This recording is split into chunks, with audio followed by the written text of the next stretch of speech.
to you. Was it personal, and if so, why about him?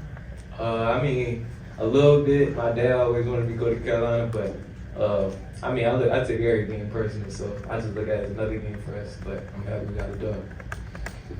How significant is it for young guys in particular to get in one like this against a really good team that's down to the wire and be able to make those plays and finish it?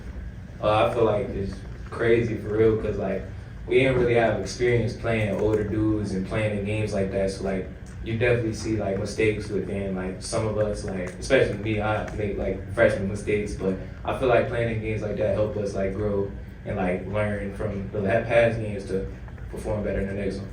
Tre, last time you guys were on stage like this, one of these classics, you were against Kansas and you guys didn't finish. How have you seen these young guys grow around you and to watch this game finish the way it did tonight? I mean, you all saw it out there. I mean, they made plays down the stretch, big baskets down the stretch. They were willing to step up and take the play, you know, opposed to against Kansas. You see that we learned from that. And now that these dudes are gaining some experience, a game like this comes down to the wire, you see the fire in dudes' eyes and they're ready to go get it. When it gets within 2 or 3, what is Coach Cal saying to you guys in the huddle? He really just say lock in on defense, stay disciplined. There's a lot of times where we'll close out and think they're not going to shoot it, and then we got to play with our hands down, and then they end up hitting 3. So really just little stuff and like not giving up easy baskets where we could have prevented it. Tre, how was the game change for you with Aaron Bradshaw back, especially these last 2 where he's kind of playing more major minutes? I would say that there's a lot more switching going on. You know, I'm able to get out there and guard a smaller defender, keep him on the perimeter, stay in front of him type of thing, opposed to having to battle with a 5 for 40 minutes. But it's been great to have him back. I mean, you see the impact he has on the court, and it just really, it gives us all a lot more freedom out there. Rob, you see you take the challenge tonight towards the end of the game. What was your mindset when the game was getting close to kind of taking it on and close this out? I mean, I just look at it as like, I want to win the game. So I started the game 2 of 10, turnover. So like, our Coach Kyle just talked to me and made me realize like, I just got to slow down and trust myself and have confidence. So second half, like I didn't think about what I was doing in the first half and I just wanted to win. So I just tried to make winning plays. 11 seconds in the game, when you were up by 3, Carolina had the ball. Were you all looking to just play it out, or was it the foul? I know they turned the ball over, but was it foul Yeah, or I played out? mean, we discussed it in the huddle, and you got to give credit to Coach Kyle on that one. He trusted us in the moment. He asked us what we wanted to do. We said we just wanted to guard straight up, switch 1 through 5, and make a tough shot. Rob, what is that relationship with you and Cal been like? I think Malik Marcus, maybe the last player, kind of like you, that could go off, but could also do some things that drive him crazy, but he really kind of let him, he knew, and kind of let him go. Do you feel like you have that with him as well? Yeah, for sure. I feel like since Canada to now, like our relationship grew so much. Like he still shows me that he has confidence in me. He still let me rock, but at the same time, he want me to just be more pro, like, and make smarter decisions and stuff. So really, I'm just thankful for having him, and he helps me while letting me be me. You guys Trey, had 8 not as much different on the players line, score but- double figures. What does that say about the trust you have in each other in terms of you're not overly reliant on? Repeat it once again. I'm sorry. I said you had eight guys score at least 7 points or more. What does that say about that balance? Say about the trust you have in each other. Just at any given time, somebody can make a big shot or make a big one. I mean, you've seen it all season. We got 4, 5, 6 dudes in double figures in multiple games this year. It comes down to, we know that the dude to the left and to the right of us is an elite basketball player. It makes the game so much easier, I think, for each one of us whenever each individual person is capable of drawing so much attention. It just opens up shots for everybody else. Trey, you've been in a March Madness situation, less on the line tonight, but did it kind of feel that way? Oh yeah. It felt like we were about to go on a deep run. You felt the crowd's energy, you felt the intensity out there. But I think that being able to feel that intensity from these guys this early, it speaks volume of their character and how much they want to win. Tre, how impressive was it to see the way a dude came off the bench, especially the blocks and the energy he was bringing?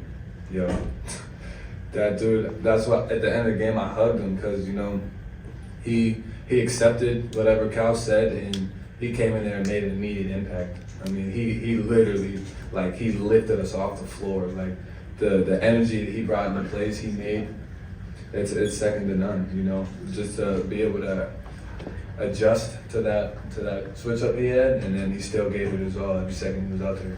Rob, the trust that you guys had Aaron at the line, he went the first time, missed the front end of a one-on-one, but you guys seem like to have complete confidence in him. And what do you think that shows that he was able to get out there and out there?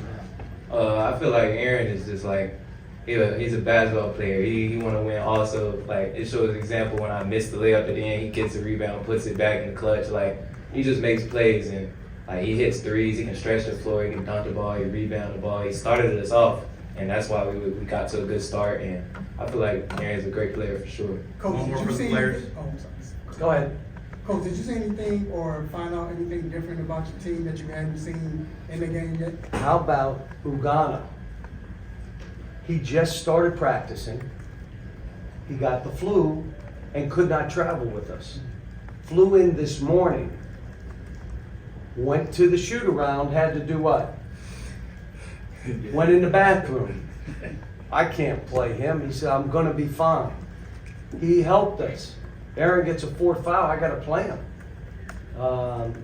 I'm happy about him. But, you know, the plays he makes, DJ makes, Antonio makes, the rebounds, the stuff that he was doing, the free throw missed, but they balled. And I'm telling you, that is a veteran team that came in with one idea. They were going to be physical with us. That's what they did. And you know what? We held our own. I mean, this is a group of young, talented basketball players that are still learning. We're not near where we should be or where we will be. But I'm kind of liking where we are at this stage of the season. But now it's time to say, okay, let's go. Really smart team, too. Like, really smart. Coach, you got. Eddie, we'll take one more for the players. Rob, what was your perspective that play at the end? You guys were up 3. It looked like UNC was trying to foul you in the backcourt. I think they didn't get to you about 12 seconds left. Can you kind of take us through that? What was your But I was dribbling at the Yeah. end. Yeah, I was. If they got close, I was gonna call a timeout because coach told me we had 2 timeouts. So I was just waiting it out, see if they was gonna trap. But I feel like we could get it up the court, so I was trying to waste as much time as we could and get it to a good ball anyway. You see Reed made a good pass. So. Thank you, gentlemen. Appreciate it. The play for Robert is when we spaced the court and they switched, and he had a guy on him, and we just said, take him. And he did. And he got fouled. Did you get fouled on that play? I thought you was gonna No. talk. I thought you was gonna talk about the one where I shot a 3. Did he get fouled or no? He got fouled. The one that he made? Yes. Yeah, he got fouled for sure. I had a perfect And it game. wasn't He no foul. fouled too. Crazy. I don't think he got fouled. It was an one. Thank you, Rob and Trey. Oh, Oh, is it? Yep. Tell them to stick around. Do not leave. Cal, you said you liked where this team is right now. Are they ahead of where you thought they would be coming into the season? Well, we didn't know. Like, look, you know what's amazing? We had a big guy, and everybody thought we were going to walk it up the court. Somebody told me. I'm like, what are you talking about?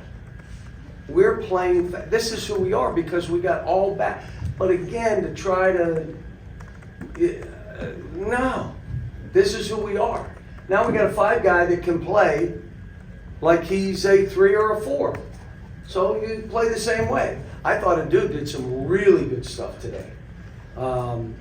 You know, and again, this was a game you had to fight. You had to be a dog or you were getting chomped on. I mean, and we were able to hold our own, make a couple shots. Davis made some plays down the stretch that kept them there and gave them their chance. But we got a lot of stuff we got to do. We do. But like I said, I'm giving them today off and tomorrow off, so they'll have 2 days off, and then we'll go Monday, Tuesday, Wednesday to get ready for a game on Thursday. Played another classic With against- Rob, I'm sure he does some things where you want to pull your hair Yeah. out, and he does other He does. things where you're just clapping for him. All How do you right, balance that so out? you're coaching a kid that can create space and get a basket when he wants to. Do you clip his wings? You can't. You got to let him go. But I give him 2.5. The third one, you're coming out. You're not going nuts. This isn't the M1 tape. For you older people in here, you know what I mean, M1. When I tell them that, they have no idea what I'm talking about. But this isn't the M1 tape where you got to do 5 extra things and then pass it. You saw the one where you drove and threw it that way to Aaron. Thank God they tipped it out of bounds. Why did you do that? Because I do that sometimes. But I've got to let some of that stuff go. Same with DJ. I mean, he's so aggressive. He got to create contact and score. He's trying to create space, and that means they're coming, but that's all doable. I thought Justin was better today. He just got to get in a rhythm. We played him on the other side of the court so he could get to his left hand a little bit better. And if he goes baseline, pull up on his right, which he can do. He hit a couple big shots, got some rebounds. But what happened was, number 3, he went under the screen 3 different times and the kid got 3 threes. Well, then you can't be in the game. I'm not mad at you. I love you. You want to stay with me tonight at my house? Come on. I'll make you a pizza. But you can't be in the game right now. And he understood that. Cal Tre was really singing the dude's praises. Said he accepted whatever you said to him going into this game, and then the second he stepped in, really lifted you guys.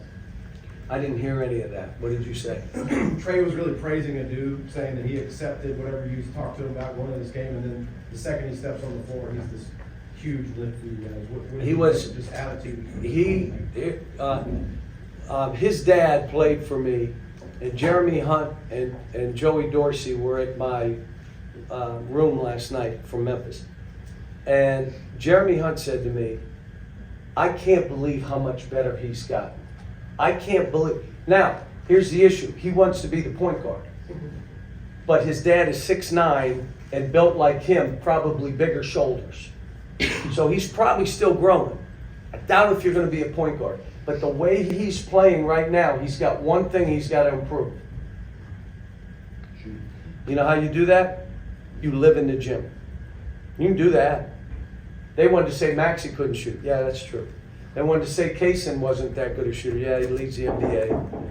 You know, I mean, I've heard it all. You live in the gym, that can improve. He's going to make it. The guy I worried about, and he was smiling after the game, and I loved it, was Jordan Burks.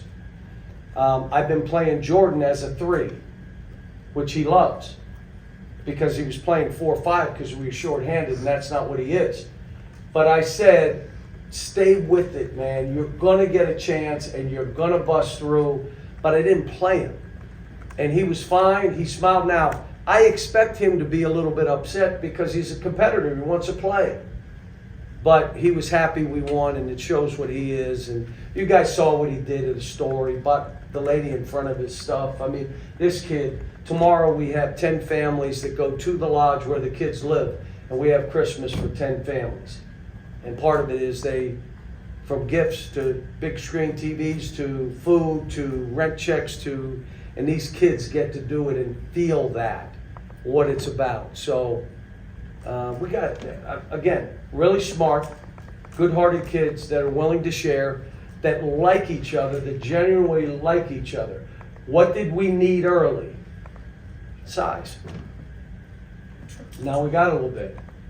So I think we'll be fine. Tre said that you put the decision into the players' hands whether to foul or not. I think with 5 seconds remaining, 3-point game. What went behind that decision to allow the guys? Well, I got in the huddle and I just said, there's 11 seconds to go.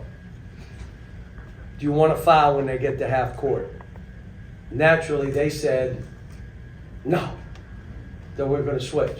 Then I saw Cadeau in the game, and I told Reed, when he crosses half court, foul him, so that it doesn't even go to Davis. That was me, but he just said, I decided not to. Okay. John, do you recall other players from your past that you would let play through mistakes the way you let them on? Yeah. I had this kid named DeJuan Wagner, who on defense, I turned my back and looked at the coaches, how's it going down there? And then I turned, we're on offense. Score that ball, kid, score that ball. So yes, I have done it. And, you know, I mean, this stuff, I looked at our North Carolina game 2 years ago. We played just like we're playing right now. You would have thought we were playing 1950 basketball. We played exactly how we played today. Now, we got injured that year at the end, but I had a good team and we could play that way. There are times that you don't, like there are teams out there taking 18 to 23s. Do you know why? They don't shoot it real good. And at the 2-point line, they're 54, 55%. It's better them shooting more twos. That's how this is. I mean, I have a team that should shoot threes, that you can space the court. I've done this, 19 years now. So you play to your team. I don't have a system. I'm playing to win as many games as I can and put these kids in the best position for them to play well and know that we got their back. John, I looked in the middle of the second half. Kind of looked like the Kansas game. Offense got stagnant a little bit, but Trey hit those couple big shots, and then Rob got going. Is this team getting more comfortable in those tight situations? Yeah, when you got 19-year-olds, that stuff happens. What's been the trick for them to kind of get more comfortable in the last few years? You got to execute better and create a shot for your teammate. Now, at the end of the game, you can space it and do what we did because you're running clock down. You're not doing that early. We moved the ball. We did, and we took some, Antonio took a floater from 12 feet. What the hell, what would you do that for? Like, that's the stuff, like, come on, we got to be better. Robert had a guy on him, he could have drove for a layup, he shot a three. Why did you do that? This stuff we'll learn. But I thought defensively, we did some good things. Davis is really good. And let me say this, UNC is a Final Four level team. They are. And Davis, I'm like, you're one of the best players in the country right now. 3-level scorer, layup, mid-range, and 3. And now all of a sudden, number 3 comes in, hadn't been making shots, but naturally against us, he makes every shot. And now you still have the other big guys, and they're good. They're good. Cadeau, he's good. They're a good team. We were lucky to win, but I'm happy for this young group because they've really worked hard. They've sacrificed for each other. You want them to feel that. But I'll tell you, on CBS, on national television, to make the plays they made at the end to win the game shows you what they are. Because there wasn't plays. This was space the court, go take the guy. Carolina's Final Four level, then what does that say to you about this team together? The upside of this team is really up. But let's see if we can get there. Let's see. We still have one more big guy to get. We get him eligible. Now we got 3 7-footers. I'm sorry, 7'2", 7'2", 7-foot. And it just looks different. It just does. We were playing with 6'7", 6'9". Now all of a sudden you got 6'9" and a 7'2". A little different for us. Doesn't change how we're playing. It doesn't change what we're doing. We're still trying to take 25 to 33s. Why that many? Because we can make them. Why would you only take 20? Because we don't make them. You got 1 or 2 guys that can make them. The other guys are 25%. I don't want them shooting.